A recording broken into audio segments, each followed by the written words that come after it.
Shalom, selamat malam Romo dan teman-teman. Perkenalkan, nama saya Agnesia Setiawandari. Saya dari kelas PKK 1 semester 1 dengan NIM 24101031. Di sini saya akan membacakan isi dari paper saya. Tugas paper mata kuliah Pentateuk dalam judul Janji Tanah Perjanjian dalam Pentateuk, Perspektif Estologis.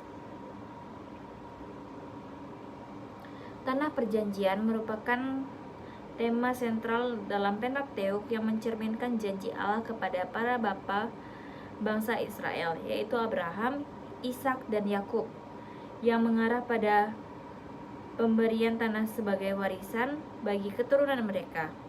Janji ini tidak hanya bersifat geografis, tetapi juga memiliki makna teologis dan eskatologis yang mendalam. Tanah Perjanjian menjadi simbol hubungan perjanjian antara Allah dengan umatnya, yang mencerminkan kesetiaannya serta pengharapan umat terhadap kehidupan baru yang lebih baik. Kajian ini mengeksplorasi makna tanah perjanjian dalam perspektif histori, teologis, dan eskatologis, serta bagaimana janji ini dipahami dalam konteks perjalanan bangsa Israel menuju penggenapan janji tersebut. Tanah perjanjian juga terkait erat dengan hukum Taurat yang menjadi syarat untuk memperoleh berkat ini, di mana ketaatan umat Israel menjadi elemen penting dalam menjaga hubungan mereka dengan Allah.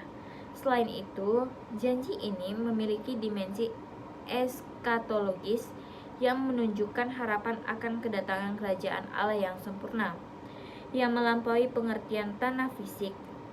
Dalam pandangan eskatologis, tanah perjanjian menggambarkan pemulihan hubungan antara Allah dan umatnya, yang akan terwujud dalam kehidupan kekal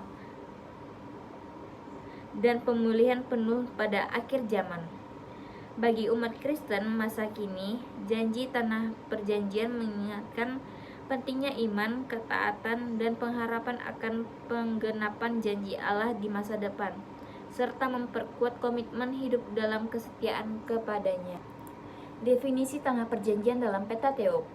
Tanah perjanjian merupakan konsep teologis yang melambangkan kesetiaan Allah terhadap janji-janjinya kepada umat pilihan. Dalam Kejadian bab 12 ayat 7, Allah berfirman kepada Abraham, "Kepada keturunanmu akan kuberikan negeri ini," yang menandai dimulainya janji tersebut.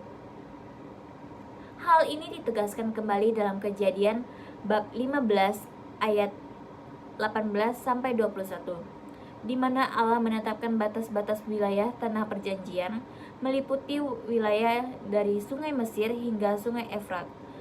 Janji ini tidak hanya menggambarkan pemberian tanah secara fisik, tetapi juga mengukuhkan identitas spiritual bangsa Israel sebagai umat pilihan oleh Allah untuk menjalankan misi keselamatan.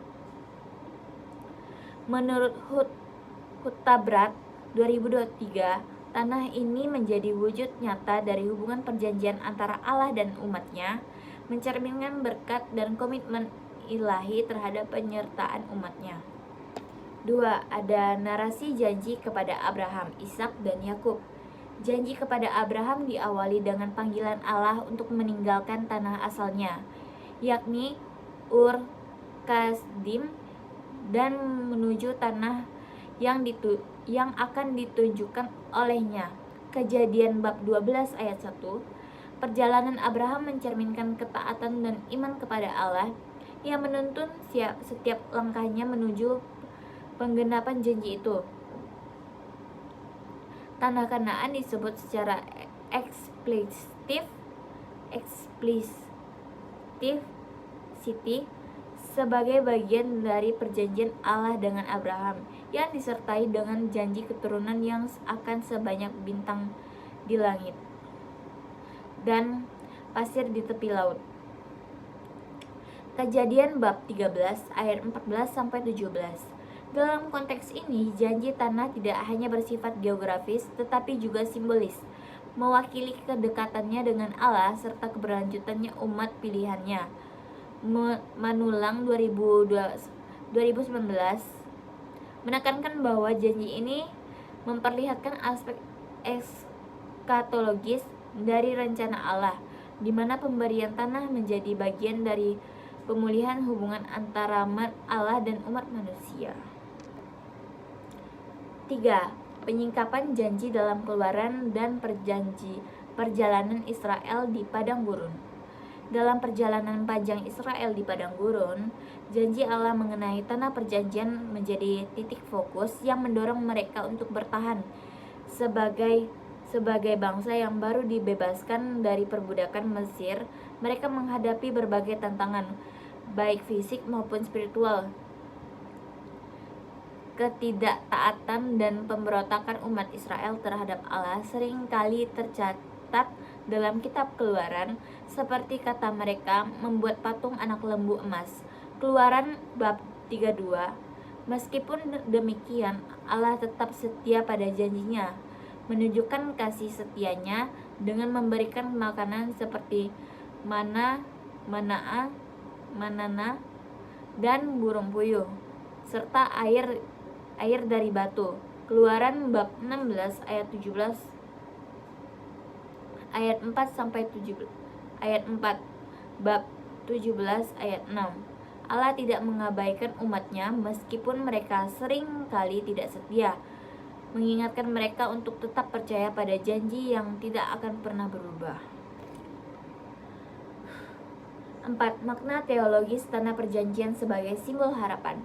Tanah perjanjian sebagai simbol harapan juga menggambarkan hubungan antara umat Israel dan Tuhan, yang mencerminkan janji Tuhan akan pemulihan dan pemenuhan rencananya. Dalam kitab Keluaran, Tuhan berjanji kepada bangsa Israel bahwa Dia akan memberikan tanah yang berlimpah susu dan madu, sebuah wilayah yang penuh dengan berkat dan keturunan. Dalam perspektif teologis, tanah ini menjadi lebih dari sekedar tempat tinggal. Ia menjadi tanda kesetiaan Tuhan terhadap umatnya, yang menunjukkan bahwa Allah tidak hanya menginginkan kedamaian fisik, tetapi juga kedamaian batin yang berasal dari hubungan yang erat dengannya. Janji ini mengarah pada pemulihan yang sempurna, yaitu kedamaian dan keadilan yang akan tercapai sepenuhnya ketika Allah memerintah dalam kehidupan umatnya. 5. Hubungan antara hukum Taurat dan janji tanah perjanjian.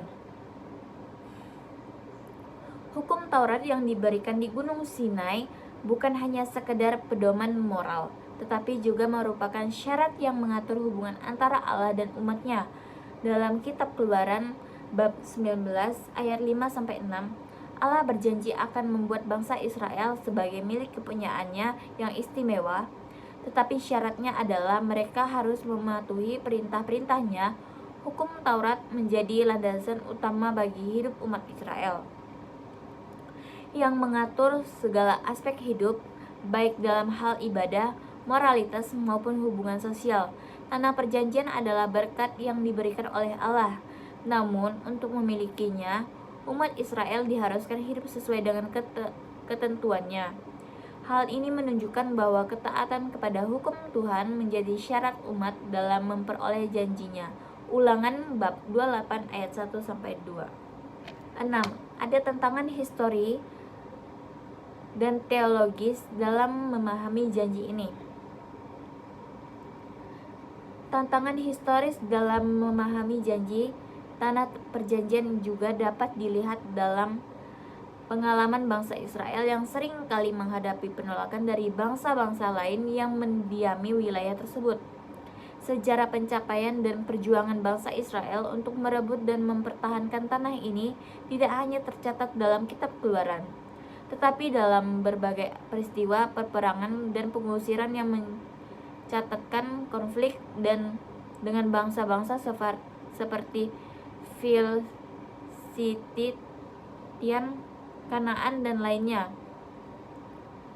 Yosua bab 1 ayat 3-4. Kitab Yosua menggambarkan pemilihan tanah yang diberikan oleh Tuhan kepada Israel. Namun, tanah itu harus diperjuangkan melalui pertempuran yang sengit dan seringkali pengusiran atau perlawanan oleh penduduk asli wilayah tersebut. 7. Relevansi eskatologis dalam narasi Tanah Perjanjian. Relevansi eskatologis Tanah Perjanjian juga dapat dilihat dalam pengertian bahwa tanah tersebut bukan sekedar tempat fisik, melainkan simbol dari pemulihan hubungan antara Allah dan umatnya.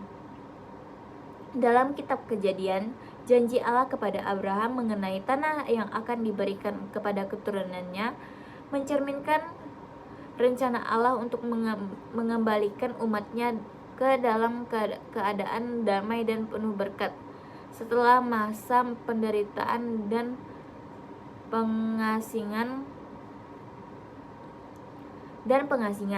Kejadian bab 12 ayat 1-3 dalam perspektif eskatologis ini merujuk pada harapan akan kedatangan kerajaan Allah yang sempurna, di mana tidak hanya umat Israel tetapi juga seluruh umat manusia yang akan mengalami pemulihan penuh. Kitab Wahyu juga menggambarkan pemulihan akhir dalam langit baru dan bumi baru, di mana Allah akan tinggal bersama umatnya di tempat yang penuh damai dan kebahagiaan. Wahyu bab 12 ayat 1-4. 8. Implikasi tema ini bagi iman Kristen masa kini. Janji Tanah Perjanjian juga mengingatkan umat Kristen masa kini bahwa Allah selalu setia pada janjinya, meskipun kadang penganggapan janji tersebut memerlukan waktu yang panjang dan penuh tantangan. Pengalaman bangsa Israel dalam perjalanan mereka menuju Tanah Perjanjian merupakan gambaran dari perjalanan iman umat Kristen dalam menghadapi kesulitan hidup. Dalam konteks ini, umat Kristen diajak untuk tidak hanya melihat janji Allah sebagai suatu yang terbatas pada masa lalu, tetapi juga sebagai pengharapan yang terus relevan hingga saat ini.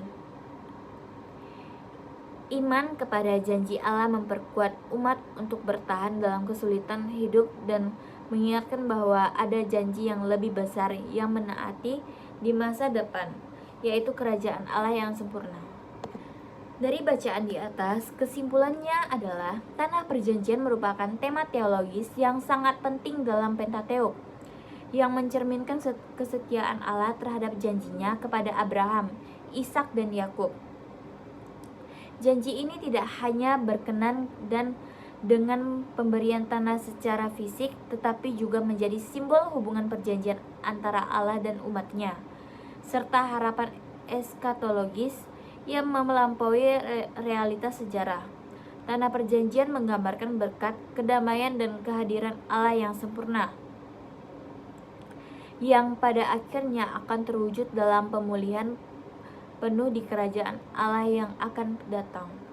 Sekian presentasi saya, sekian dari saya. Maaf jika ada kesalahan dan salah kata. Sekian dari saya, terima kasih. Shalom.